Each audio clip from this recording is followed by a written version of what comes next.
Okay, guys, so welcome to Roto's Questions, and this will be Good News episode number 2.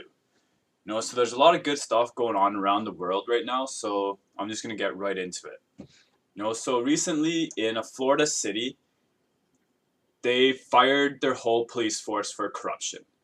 All the elected officials have been let go or are in the process of being let go.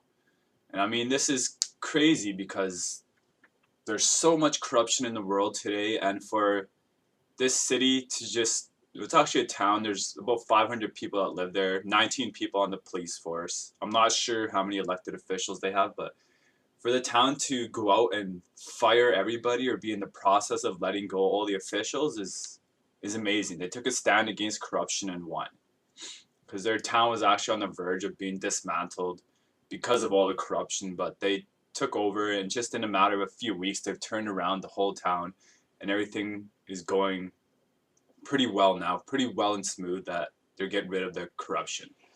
So this could be an example of a rebuilding that on a small scale, that bigger municipalities like Edmonton or Calgary or New York, places like that can take, because we know there's corruptions on every level of government, every level of police, all of that. So this town was just a very good role model for what hopefully will be other towns, cities, and nations even taking the same steps. All right, so then let's move across to overseas. In Italy, they've just overturned a law that pretty much made it so that people caught with marijuana or marijuana related crimes, their sentences were basically tripled, which is outrageous because marijuana shouldn't be illegal in the first place, but they were tripling sentences for anything from just simple possession of a couple grams to whatever, anything marijuana related. So after this law got overturned, Italy's releasing over 10,000 people from jail. And that's crazy. It's just to think that there's that many people that were in jail for too long. So I know this is one step moving closer to decriminalizing marijuana, legalizing marijuana in yet another country or another place. So it's a step in the right direction. And and opponents of this are saying that, oh, we're teaching some kids that some drugs aren't as bad as other ones by, reducing the sentence. My response to that is, yeah, we've been teaching kids that for how many years? Like 50, 60 years. Just look at Big Pharma. What do? They sell drugs. So that's my point on that. So it's pretty awesome. Italy releasing 10,000 people from jail. Okay, so in this year's Google Science Fair, there's an 11-year-old girl that's designing a product called the H2 Pro. And this pretty much purifies water and can produce clean energy using solar power. That's pretty crazy, because just think of the implications of a device like this. Millions, if not billions, of people around the world don't have access to clean water. And probably around the same amount of people don't have access to energy. So if there was a device that could give them access to clean water and produce clean energy just by using solar power, then that's a world-changing device. This could help, like I said, billions of people all around the world. It can make people have healthier lifestyles, pay less bills, be able to cook food for their families or stay warm during the winter. It's pretty awesome, and it's crazy that just an 11-year-old girl is doing this. So kudos to her, and I hope she gets to see her device built and, put out there throughout the world for everyone to use. And kind of on the same page as that, there's two inventors from the Philippines that have invented a small 3D printing factory that pretty much could fit on my desk right here. And their goal with it is that this factory would be able to produce a solar panel every 15 seconds.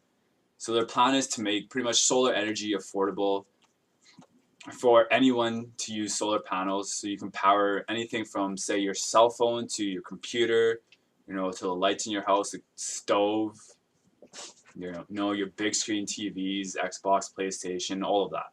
Be able to power all of that through something you can make in 15 seconds and something that can just fit on your desk. So again, just trying to move away from oil and gas and just move to something more sustainable, something cleaner. So kudos to them as well, and I hope they get their technology out there to the world. All right, and so on another same page as the whole corruption thing, there's been officers in California, more specifically in Rialto, that for over a year now they've been forced to wear cameras on duty.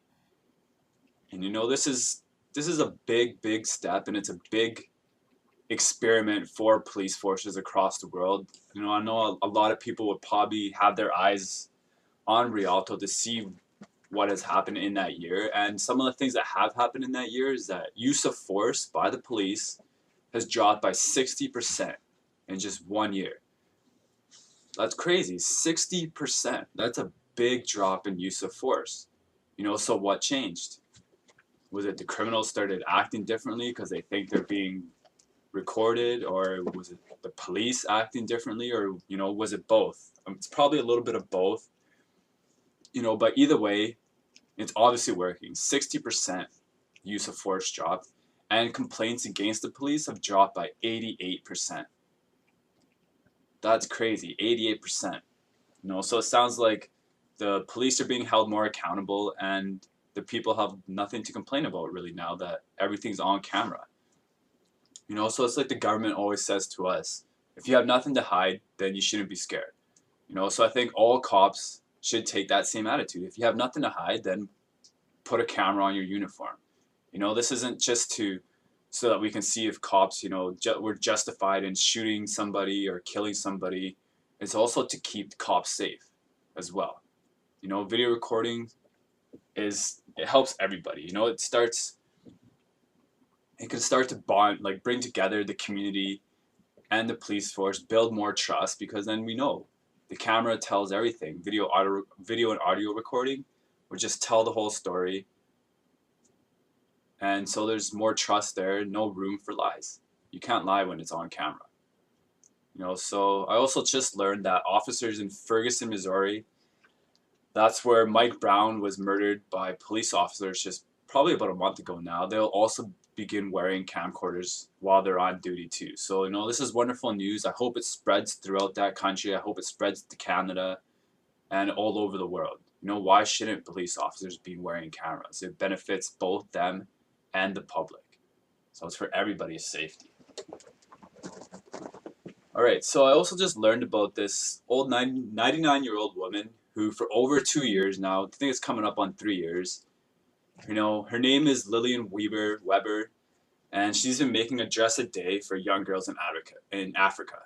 So she's devoted her life to this now, and she vows to keep busy for as long as she can, because she has to, pretty much is what she said. So, there's a lot of people in Africa that need clothes, especially young girls, and she's making a difference. I'm 100% certain that she's made a difference in the lives of the many people who have received her dresses.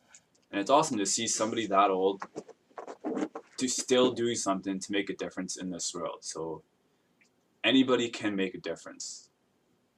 And lastly, for my stories in this week, Los Angeles has recently just installed its first public electric vehicle charger, which is crazy. This is big news because it's just leading people away from oil and gas and into more cleaner, sustainable energies.